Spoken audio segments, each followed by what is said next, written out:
अपनी आंखें बंद करो और खुद से एक सवाल पूछो। एक बार नहीं, कई बार, बार बार पूछो कि मैं कौन हूँ? मैं कौन हूँ? अचानक तुमको कुछ महसूस होगा। अगर सच में कुछ महसूस हुआ तो इस वीडियो में तुम्हारा स्वागत है। मैं कौन हूँ, इसका उत्तर कभी शास्त्रों में मत ढूंढना, क्योंकि इसका उत्तर तुम्हारे सिवाय इस दुनिया में दूसरा कोई व्यक्ति नहीं दे सकता है। क्या तुम मात्र मन हो जो हर पल बदलता रहता है और किसी के लिए अच्छा तो किसी के लिए बुरा सोचता रहता है? या शरीर हो जो एक दिन मिट्टी में मिल जाएगा? या फिर तुम बुद्धि हो जो हर पल तर्क करता रहता है? कौन हूँ मैं? जब सो जाता हूँ तो सपना कौन देखता है? सोते हुए भी कौन है जो जगा रहता है? कौन है जो सोते हुए भी हृदय गति चला रहा है? कौन हूँ मैं? सामान्य रूप से तो हम सबको पता है कि मेरा नाम ये है, मैं इस जाति, धर्म और देश का हूँ। लेकिन कौन हूँ मैं? क्या मैं हाड़ मांस का मात्र ढांचा हूँ या कोई चेतन स्वरूप हूँ? तुम्हें पता है, यह सोचने की शक्ति कि मैं कौन हूँ मात्र इंसान के पास है।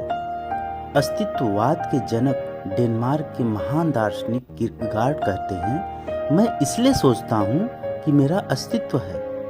इसी प्रकार से एक और दार्शनिक रेने डेकार्टे भी कहते हैं, मैं सोचता हूँ इसलिए मैं हूँ।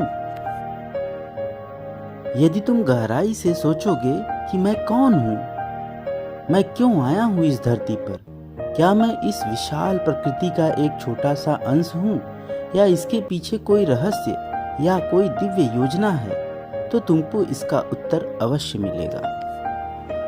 स्वयं को जानने का मतलब है अपनी इंद्रियों से स्वतंत्र ज्ञान प्राप्त करना। इसका अर्थ है कि तुम किसी बात को समाज के थोपने पर नहीं मान लोगे। इंद्रियों के माध्यम से ज्ञान प्राप्त करने का मतलब है तुम अपने बुद्धि विवेक से ज्ञान को परखोगे, तब उसकी पुष्टि करोगे।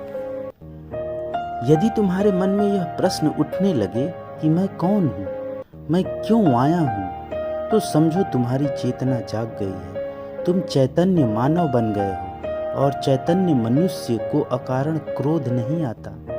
उसका अहंकार समाप्त हो जाता है और उसके अंदर एक गहरी शांति स्थापित हो जाती है। वह बात बात पर उतावला नहीं होता है। उसकी बातों में गहराई, दृढ़ता और आत्मविश्वास नजर आता है। स्वयं को जान लेना मतलब ब्रह्मांड को जान लेना, और जो ब्रह्मांड को जान लेता है वह स्वयं ब्रह्म से जुड़ जाता है।